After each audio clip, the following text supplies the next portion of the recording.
to rest or not to rest for the Baltimore Ravens. We talk about that and so much more ahead of their Week 18 match with the Pittsburgh Steelers. All that and more coming up next year on this episode of Locked On Ravens. You are Locked On Ravens, your daily Baltimore Ravens podcast. Part of the Locked On Podcast Network, your team every day.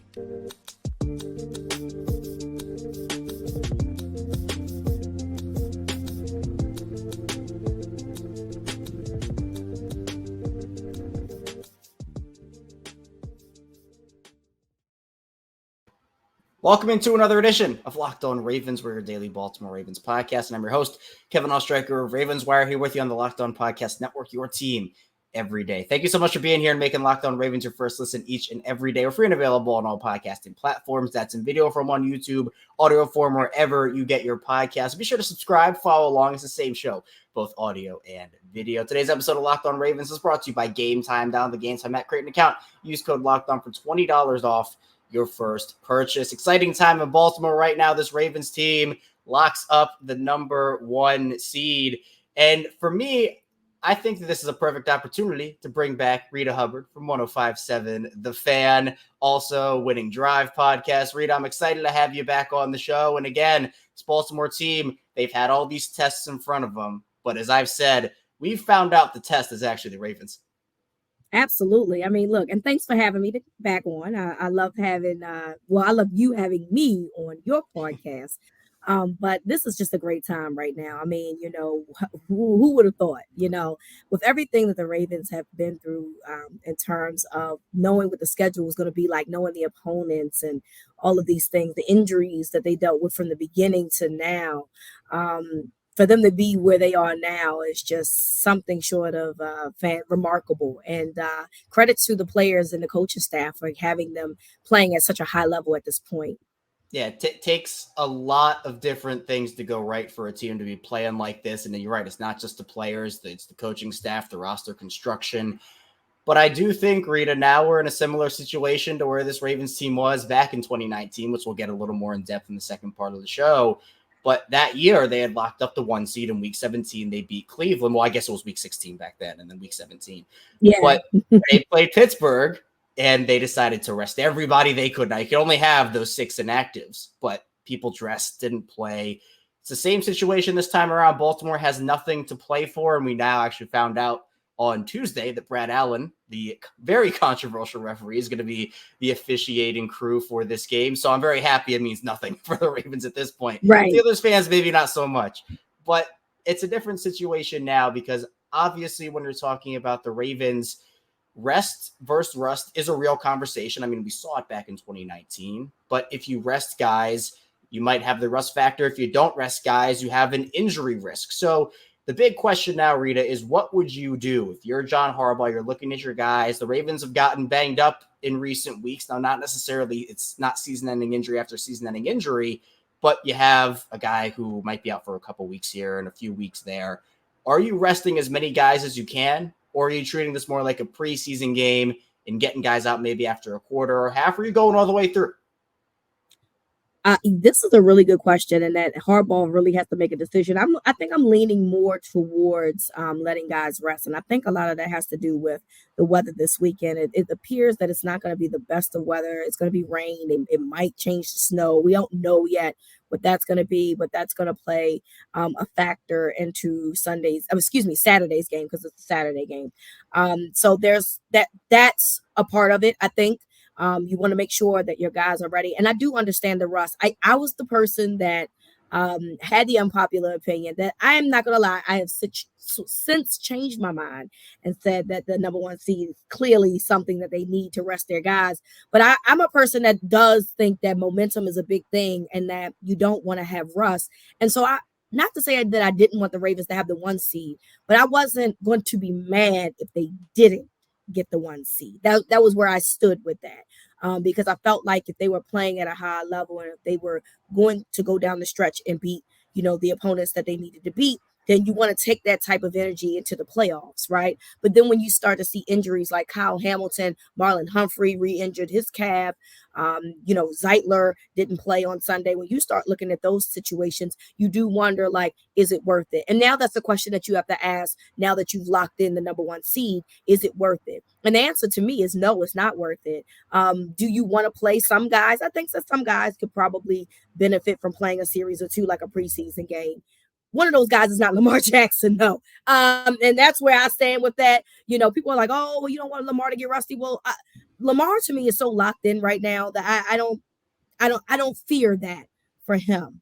I think that, maybe if there's some other guys that you're like, okay, that they could potentially get some improvement on, yes, but ultimately I think that you have to make sure that you're healthy moving down the stretch, and you have to rely that your team will be amped up and not overly amped up and ready to play when they finally play divisional weekend. And that's the key to me, because look, Lamar Jackson, if TJ Watt gets to him, if Alex Highsmith gets to him, I mean, we know that Steelers have a pass rush. We are not oblivious to that. The Ravens have seen it. If Lamar goes down, that's the season. That's the season right there. And the Ravens have worked too hard. They've come too far to get to that point. So if I'm Baltimore, I would rather risk the rust than risk the injury. I just think that the Ravens are, I'm not saying that they're rust proof, but they're more rust proof, I think, than they were in 2019. And I think it's an interesting conversation, because with the Ravens, you do have those Kyle Hamiltons and Marlon Humphreys. Patrick Queen has looked really beat up over the last couple of weeks. Yeah. So this week benefits them. But for maybe guys like Zay Flowers, who we know coming into the game on Sunday against Miami, he had the foot issue. He ended up playing. But maybe for healthier players, I mean, Roquan Smith's popped up on the injury report here or there. But are you starting, maybe you talked about like the healthy starters for a quarter or a couple of drives, or are you just all out rest to risk no injury whatsoever? I'm not playing them more than a couple of series, but if you feel like that's something that you need to do, I'm not putting them in harm's way. What is the benefit from that? You know what I'm saying? And again, I think that we like to say, oh, well, again, you don't get the rust. Well, they get another week off. I don't know if you guys know, but there's another week that they are, they're off. So I think that would be something we would be concerned about if they were playing in wild card weekend, but they're not. They're playing divisional round weekend. So they're already going to get a week of rest.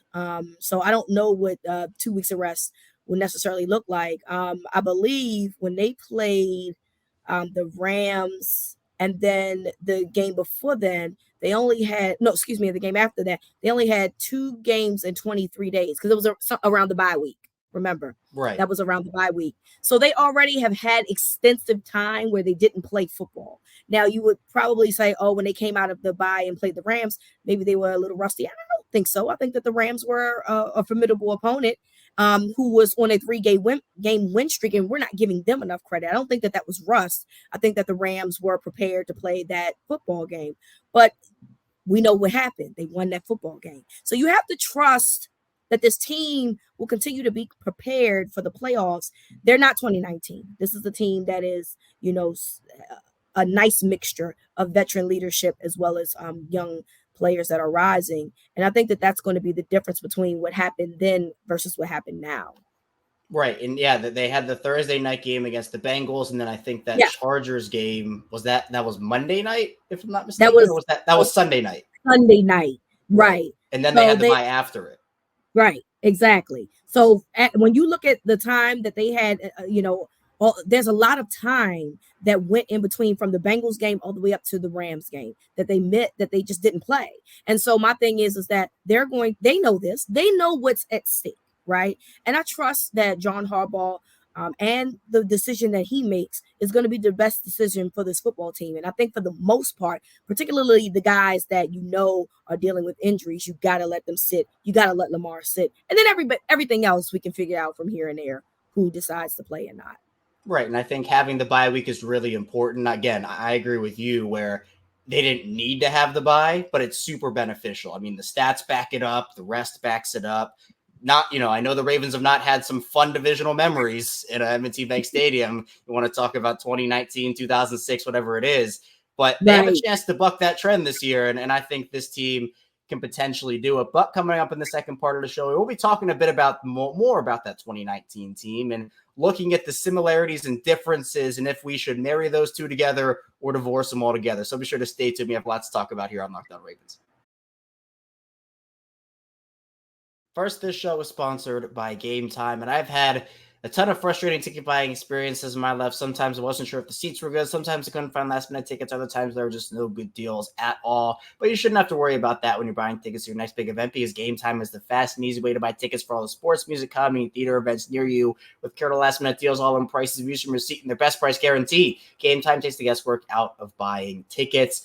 And in the Baltimore area, obviously the playoffs run through Baltimore. The Ravens have their Week 18 game against the Pittsburgh Steelers, but for divisional round, hopefully AFC Championship, the Ravens will be at home. So check out Gametime for deals on those tickets. And there are so many great things to like about the Gametime app experience, such as you can get views from all your seats at the venue, plus they have a lowest price guarantee, event cancellation protection, job loss protection, and more. Gametime is the only ticketing app that gives you complete peace of mind with the purchase. You can see the views from your seat before you buy, so you know exactly what to expect when you arrive. They have all in prices to show your total up front, so you know what you're getting and a great deal before you check out. And plus, they're obsessed with finding ways to help you save money on tickets with zone deals. You pick the session, and Gametime picks the seats for big time savings. Take the guesswork out of buying tickets with the Gametime. Down the Gametime app, create an account. Use code Locked On for $20 off your first purchase. Terms apply. Again, create an account, redeem code Locked On, spelled LOCKEDON, for $20 off. Down the Gametime, ask me to take its lowest price guarantee.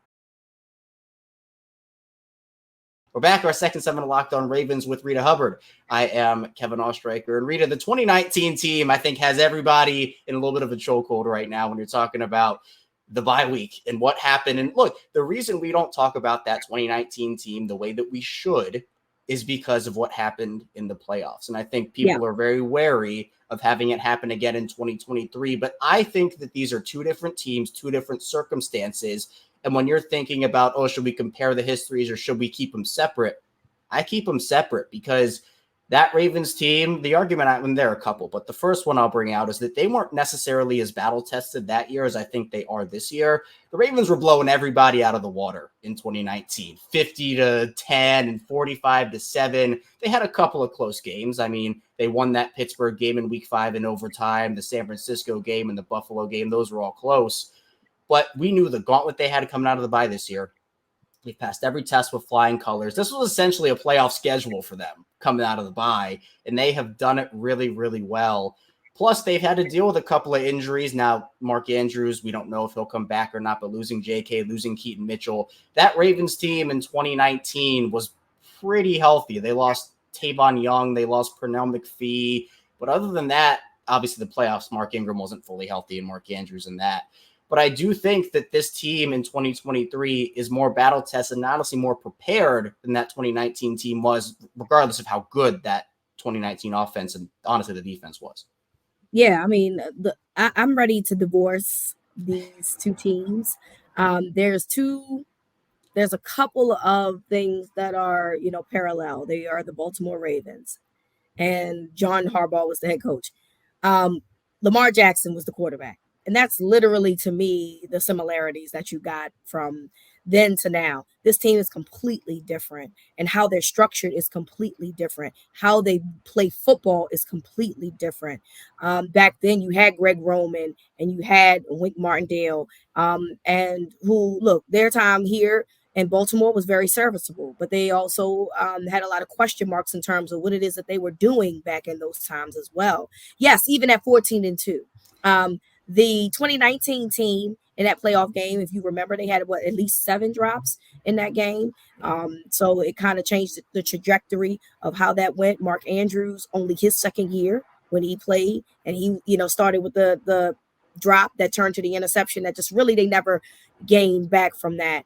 I just don't think that this team is like that anymore. This team is, like you said, battle tested because of the schedule that they had, but also this team has a nice mix. They have a group of guys and veterans on both sides of the ball that will really help them stay focused. I think that the 2019 team was incredibly young when you start looking at who they had, and they weren't honestly as talented, particularly on offense. What they were able to do in terms of the run game was fantastic, but, and this is no disrespect to Seth Roberts and Willie Snead, but I think that we can all agree that Zay Flowers And Hollywood Brown was on that team as well, who was a rookie, by the way.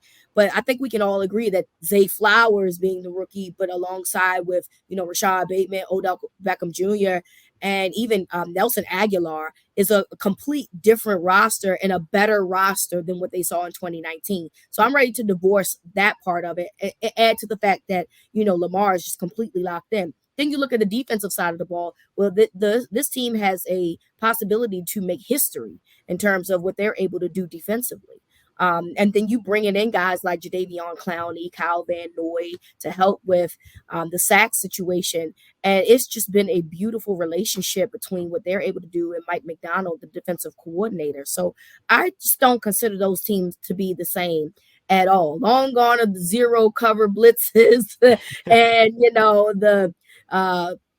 the zone read, the regular zone read options, Lamar running around, all over the place. Lamar doesn't have to do that anymore. Lamar is relying on his arms and what he's seeing downfield to make a play. And if it's not there, then he will use his legs.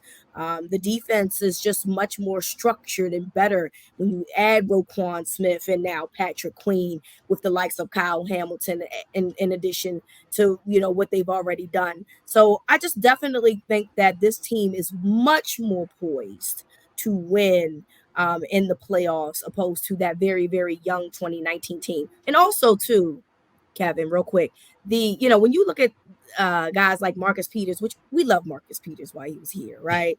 But Marcus Peters was a interesting person, okay, to say the least.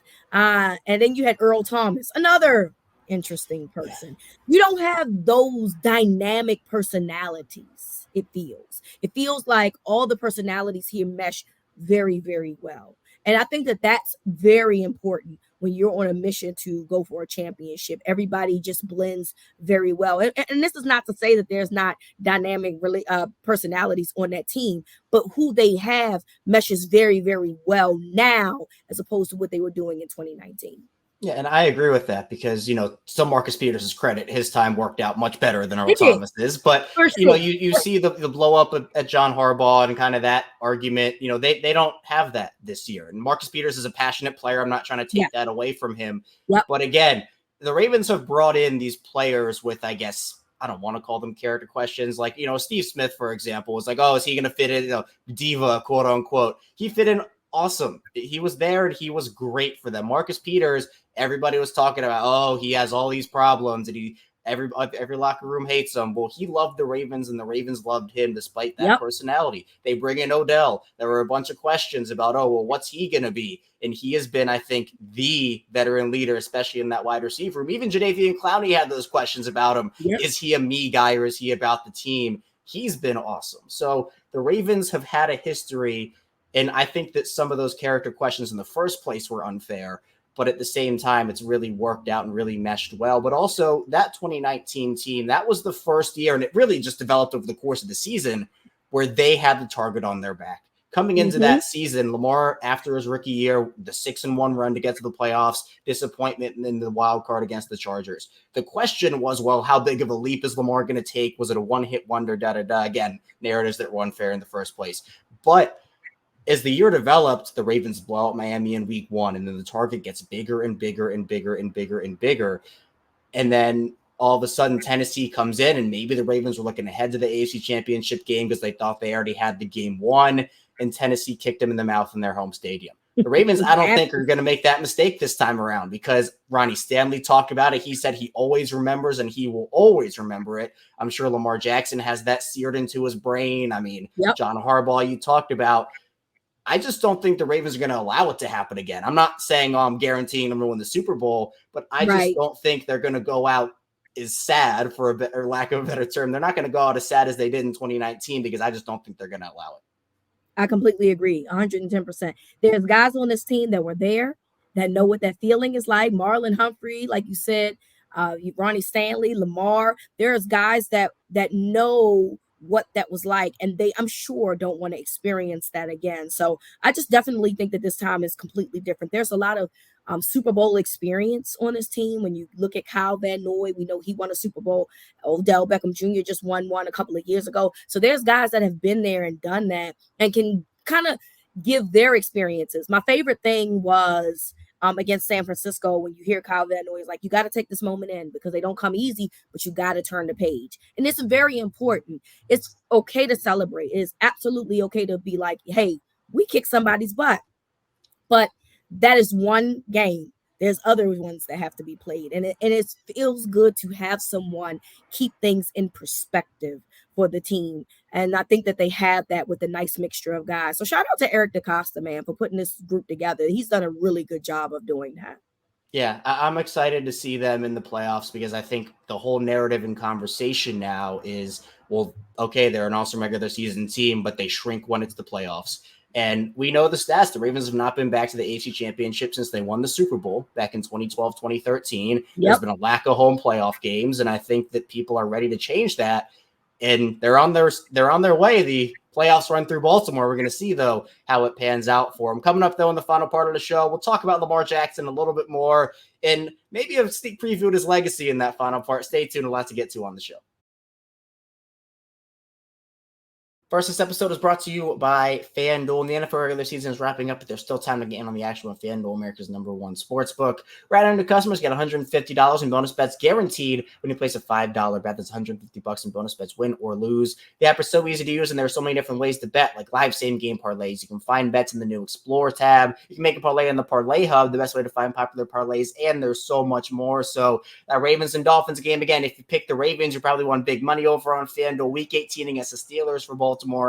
Depends on if Lamar Jackson plays or not, but Tyler Huntley plays. Maybe you want to pick him and take some of his props, or maybe some of those other guys. Maybe Tylan Wallace if the receivers rest. Maybe he scores an anytime touchdown. So visit FanDuel.com/lockedon to make your first bet. Lay up FanDuel, official partner of the NFL.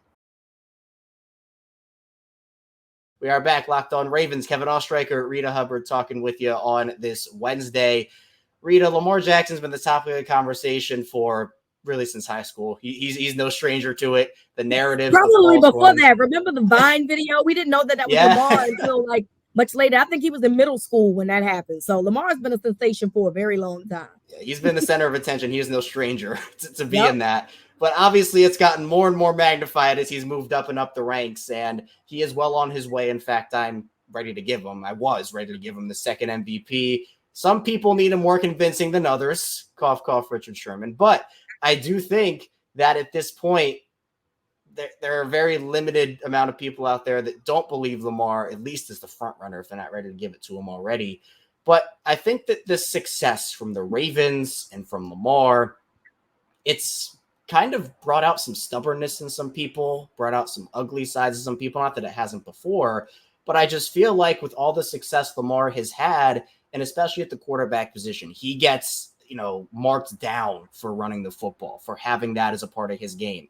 My status and my stance has been, I don't care how you pick up the yards, just pick them up. I don't care if it's Lamar Jackson or Gus Edwards scoring a touchdown, just score the touchdown.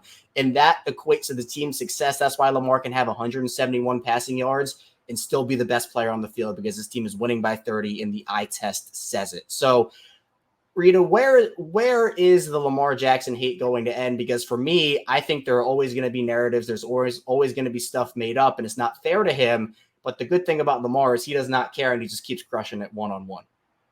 Yeah, it's not going to stop, Kevin. It's just not. People are not interested in being wrong. And so what's going to happen is the goalposts are always going to move to whatever the narrative that people want themselves to be right with. And so that's unfortunate for them, because while they're doing all of that, they're missing out on a very, very special talent in Lamar Jackson. While you're out here critiquing him and saying, oh, but does he do this? But does he do that? But the things that he does do, boy, it is phenomenal. And I am just amazed week after week, the things that Lamar does to extend plays, to the things that he sees down the field, him progressing with his reads. He is just a talent. He's so fun to watch, man. And I feel sorry for those people. I feel sorry for the people that are too busy out here wanting to be right about something that, first of all, you're wrong about. Let's start there. You're wrong about it. Okay. I don't really watch a lot of pundits, because I understand that we're in a society where everything is about clickbait and views. And so there's going to be people that are going to use that, because we all know that Lamar Jackson gets any needle going. Okay. That's just the way that it is. And so if you're a contrarian, that means you get more people to complain, but that also means you get more views. I am not one of those people. I don't necessarily think that that's necessary to get more click bait and views. I think that speaking honestly about players is going to get just as much of a reaction. And it's time to be honest about Lamar. You were wrong. If you thought that Lamar needed to be a wide receiver, you were wrong. If you thought that Lamar wasn't a pocket passer, you were wrong. If you didn't think he was accurate enough, you were wrong. That's okay to say. We heard Colin Cowherd come out and say, hey, look, I was wrong about the kid. I'm sorry. Now I'm just out here and enjoying myself because it's so fun to watch. We need more people like that jumps on the wagon and say, look, I can't get it all right, because as humans, we don't get it all right. But to watch Lamar progress and be the player that he is, and you can tell too, he's still not satisfied. He doesn't look happy on the sidelines. He reminds me of like Bill Belichick with this like stone face that he has.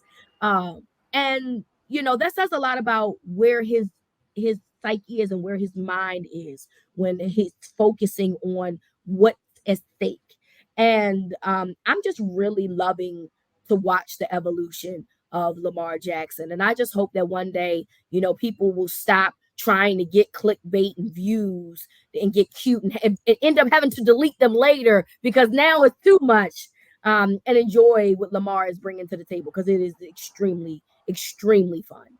Yeah, and, you know, I call it playing TV. You know, you're playing TV to get clicks, and I mean, I get the grind, but I agree with you, and it's why I appreciate people like you and other people who have that same mindset, because you just have to be honest about them at this point. And this goes for any other player too. I mean, if the stats are there in front of you, that's one thing, and I don't think stats tell the whole story, obviously. It doesn't. If the guy passes the eye test, Lamar, again, I think he did throw for 171 yards against the Jaguars, but no one could tackle him. No one could stop him. And the Ravens dominated that game. So to me, Lamar is somebody where you just can't look at a box score. And you haven't, because the Ravens offense, people are so hung up on passing yards and passing touchdowns. And I get that, oh, okay, sure, you have to have, you know, be in the conversation of, you know, maybe top 15. It's not like Lamar has 1,000 passing yards this year and like 20 completions. Like, he's been a starting quarterback the entire season. He has the stats, but he's not going to throw for 5,000 yards every season. He's not going to pass for 35 passing touchdowns because the Ravens offense just isn't. He could. He's literally done it.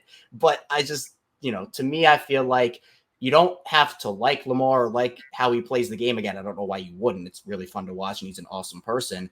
But you have to at least respect it. I mean, I didn't like watching Tom Brady play in terms of the Ravens because he got the better of the Ravens a lot, and, you know. Did we hate those times? Exactly, but you have to at least respect the type of quarterback that he was and where he is in at least the history books of quarterbacks. So to me, I feel like for Baltimore and Lamar Jackson, goalposts will be moved. I agree with you, Rita, but at this point, you know, Lamar can shut a lot of people up by winning that Super Bowl, although unfortunately, even if it does happen. Won't matter. They won't stop. And that's okay, because we have to stop worrying ourselves about what these other people are saying. They want to be on this train of being wrong about Lamar, then let them be on the wrong side of the history. But at the end of the day, Lamar's going to win his second MVP. Look, Super Bowl accolades are great. And obviously you, myself, and everybody else that are wanting the Ravens to win, we want that, right? We want to see a championship. What person doesn't want their team to win? But Lamar, from an individual perspective, has already beat the odds, and that's the part that I think that we're forgetting. And he's just continuing to get better, which is very, very scary, actually. So, yeah, I was gonna say the same thing. It's not gonna stop even if he wins even if he wins 4 Super Bowls. There will be some word made up like quarterbacky, some narrative made up like something else, and that'll be the next thing. I mean, he's literally having people make up words about him, which is just, again, a whole nother playing field here. But one last question for you, Rita, the vibes. I talked about how a lot of things have to go into winning a Super Bowl. You talked about the vibes a bit earlier. It seems like everybody's involved. Everybody, you know, you don't have to like everybody on the team, but it feels like everybody at least has the same goal in mind. And it honestly kind of feels like everybody likes everybody, if we're being honest. Where is this vibes meter for you compared to other teams, Ravens teams that you've seen in history, and how important is it for them that they keep those vibes all the way through? It definitely feels like it's really high, and it's extremely important. It's extremely important to be in one accord in that regard because, well, first of all, you want people to actually like being around each other. You play, football together. You're literally together every single day almost, at least 6 days a week. Typically you're together. So, yeah, I hope that you at least get along first and foremost, but it does appear that this team gets along really, really well. And I do think that it plays a lot into how these guys play together, and how they're able to communicate with each other, both in game and out, when they're doing their studying portion of it. So it definitely feels like that. It reminds me a lot of 2000, and I'm talking about the vibes necessarily, not what happened, because we know that that defense carried that team. That's not what's happening here. They are very balanced, but in terms of the vibes, it just feels like everybody is just up and up, and everybody's enjoying themselves, which that's what they should be doing anyway. You know what I'm saying? Taking the moments in and enjoying the moments, and that's what it feels like. So I'm really hoping that they just continue these good vibes and that it carries themselves well into the postseason and on to the Super Bowl with a victory. Yeah, it feels more and more like something special could be brewing in Yeah. Baltimore. I'm a big jinx person, so I'm not going to go all the way and say it's their year. I think No, they'll be getting way too I'm ahead not of gonna do myself. it. Yeah, but it feels very real to you and to me and to a lot of people. And to the point where I don't think I felt this realness in 2019. I don't think I felt this way. You were confident, but this is a different type of feeling that I really can't explain. Maybe after the Denver game in 2012. So in the divisional 2012 playoffs. So. Yeah, just feels like no one can touch them in the AFC. They beat the 49ers. That was their test there. So again, whole new season once the playoffs start. You got to go 1-0, and it doesn't matter if you're the best team in the regular season. Got to be the best team in the playoffs. That's what really matters. Reeta, I appreciate you, though. Thanks so much for hopping on. Please tell people where they can find you and where you're working and everything that you're working on.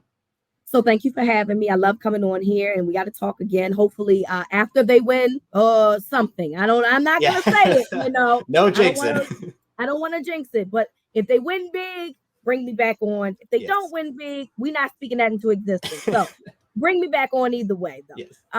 Of course, you can find me on it's Twitter. It's not X. Okay. Instagram, Facebook at the NFL Chick. At Gridiron Gals, my podcast with my best friend Chels. We talk football, college football. At Winning Drive on 105.7 The Fan with Cordell Woodland, and of course myself and Glenn Clark every Wednesday from 7 to 9 on 105.7 The Fan. She is everywhere. Check her out. Links will be in the description. I also peruse in Twitter, as you called it here. Just released Dalvin Cook. I'm not touching Dalvin Cook if I'm the Ravens. I might kick the tires, but I don't know. I mean, I don't know.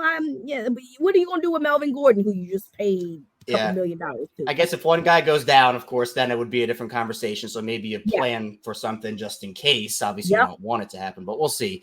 I wouldn't personally do it, but we'll see what the Ravens do there. Reeta, though, I appreciate your time. Thanks so much for hopping on. Coming up tomorrow, Locked On Ravens. More Ravens content. Stay tuned for that. Subscribe. We'll see you right back here tomorrow on Locked On Ravens.